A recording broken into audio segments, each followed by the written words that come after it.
Okay, in this video, I'm going to teach you how to draw the rest of the head. The forehead, the ear, the jaw, the neck, the skull, and the hair.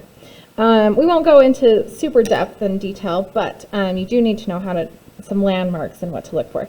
This may be considered backwards, like, maybe you should draw the skull first before you draw all the facial features, but I believe in teaching different ways of doing things and letting people decide what works for them. So in my next video, we'll do it the opposite way. We'll draw the skull and the face first and then focus in on the facial features, okay? All right, so let's talk about chins, okay? So with drawing 3/4 view, this edge, contour edge of the outside of the face is really important to get right. And sometimes you might see a little bump right over around where the lips are. She doesn't have much of one, but we do see a little indentation for the chin, a slight angle change. And then just make sure your chin is a very rounded change in angles. And then lots of times people think chins need to be pointy. You definitely want them to get a little bit flat right in the center there, okay? Okay, and then I'm going to use my pencil to help me see the angle of the jaw. Okay, and then it has one more angle change as that jawbone goes from the bottom of the jaw to the side of the jawbone and touches the ear. Okay, now I haven't exactly told you how to, any landmarks or any exact measurements, but we'll use some other things that we'll draw later. We just kind of want to start and then we might tweak later. Okay, so now that we have our chin, and one measurement that's a good rule of thumb for the chin is the distance from the bottom of the nose to the bottom of the lip. And then that's the same distance from the bottom of the lip to the bottom of the chin. And my chin is a little bit short, so I should add a little bit more to it.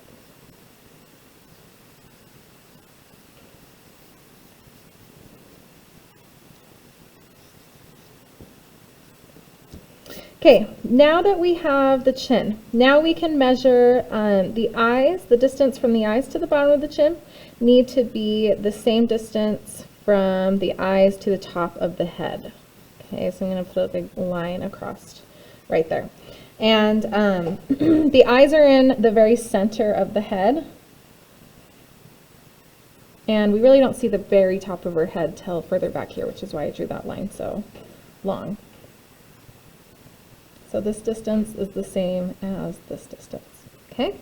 I'm going to double check that. This distance is the same as that distance. All right, so now I have kind of a landmark for how I'm going to draw the rest of the forehead and into the hair.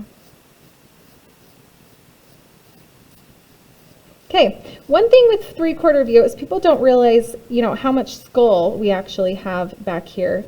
We're so focused on the face that we don't really realize how much we need to draw of the skull back here. I know that was an amateur mistake that I would make when I was drawing. And right now she looks a little bit scary, kind of like a cone head, all right?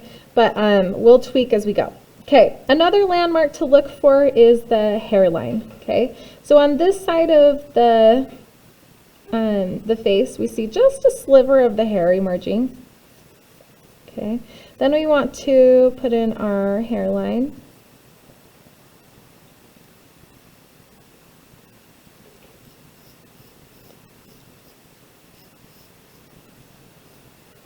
And then one telling thing is paying attention to how close the hairline gets to the eyebrow, okay? It gets pretty close right there. So that helps me get my hairline in a good position.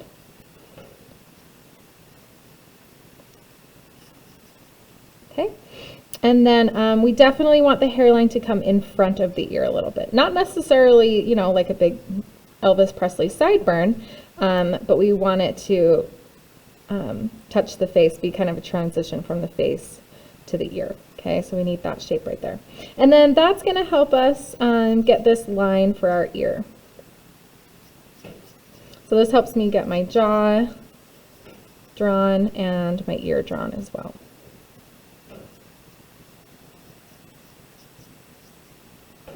And then the top of the ear is going to line up with the eye line, and the bottom of the ear, she's at a slightly different angle, but the bottom of the ear is usually around the bottom of the nose. So somewhere about right there. So I've got my ear. Then I know this helps me draw my skull because I know a little bit of the skull needs to be showing. And then this line as well at the base of the nose to the ear also symbolize the end of the cranium, the end of the skull right here. So if you can imagine a skull, you've got the back of it and then the jawbone here. And then this is where it transitions into the neck. So the placement of the head on the neck can be really tricky for some people. So I just want to point out a few things that might be helpful.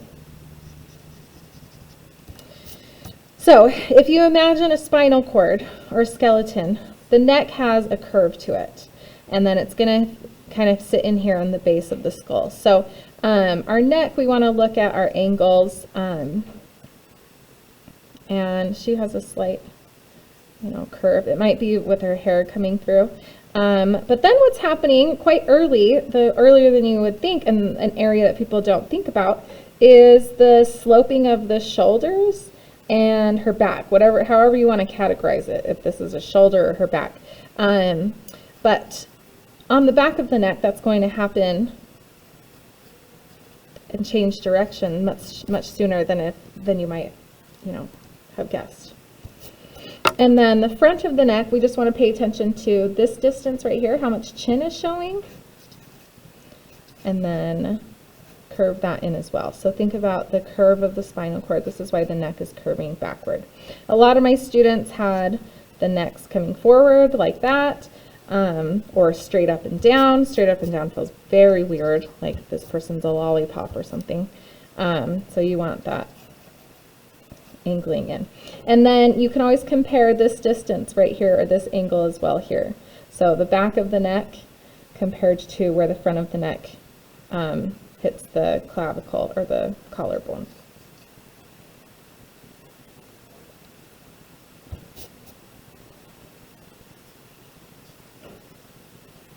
And that's all we're going to draw as far as the neck area goes. But 3/4 view, it's more complicated than front view as far as there's not any perfect order or rules or guidelines or measurements, but it's landmarks. It's things to look for that help you get things placed in the right position. So when you're checking, when you have your jaw drawn, the ear is placed by having, your hairline drawn. So your hairline is a cue of where to put your ear and so on. All right, so now let's talk about drawing an ear. Students ask me about drawing ears all the time. And ears are weird shapes. They're made up of weird shapes. I don't have any just quick tips on drawing an ear, other than if you have some suggestion of folds and shadows, it's usually good enough. It's going to pass. You don't really need to draw an ear perfectly and beautifully and draw every single shape, right? Everyone's ears are shaped completely different. And so as long as you suggest those shapes and shadows, it's going to pass. So it's going to be fine. But I can tell you the order, some of the things that I look for in kind of the general pattern of drawing an ear. So there's definitely this, and I meant to look up some ear terminology so I knew what these parts were actually called, and I haven't done that yet. But so this ridge right here, this outside ridge of the ear, so that's definitely one thing that everyone has that you want to put in. And it's thicker towards the front of the ear and thinner towards the back, okay? And then there's also this piece of cartilage right here in the very front, okay? And I forgot what that's called. I know that one has a name because people get those pierced. Apparently it's good for migraines. So we want to put that in. Then you're going to see this little indentation right here. This is where, back behind that you'd go into the ear canal. This is the ear lobe, the squishy part where you get your ears pierced. So make sure to leave, enough earlobe. And some people have more of an earlobe. She has kind of a small one. But everyone's ears are completely different. But you do want this little scoopy area right here. Okay, and then this is where it gets kind of complicated, but I think about it as a Y shape. There's two shapes that split off from here. There's one that goes back in here behind that ridge, okay? And then there's kind of a separation between the two. This is what I mean by a Y shape, okay? And then you have this shaded right here. So I'm just gonna look at the shadow shapes, get that, create my Y with that, and then there's gonna be some shading in here. And usually this, well not usually, this little piece of cartilage might overlap the ridge and then come back in. Do something like that. Okay, right now I feel like it looks a little alien-ish, but really shading does wonders. So as long as you've suggested some of those folds and stuff and then you start shading, it's gonna, like I said, it'll pass. It'll pass as an ear. No one's gonna look very closely at your ear, and as long as it doesn't call too much attention. Sometimes I feel like if you work it too much and add too much detail, it's just going to draw people's attention to it. So less is more. You really just want to suggest some shapes and shading, and then it's going to be good enough, I promise.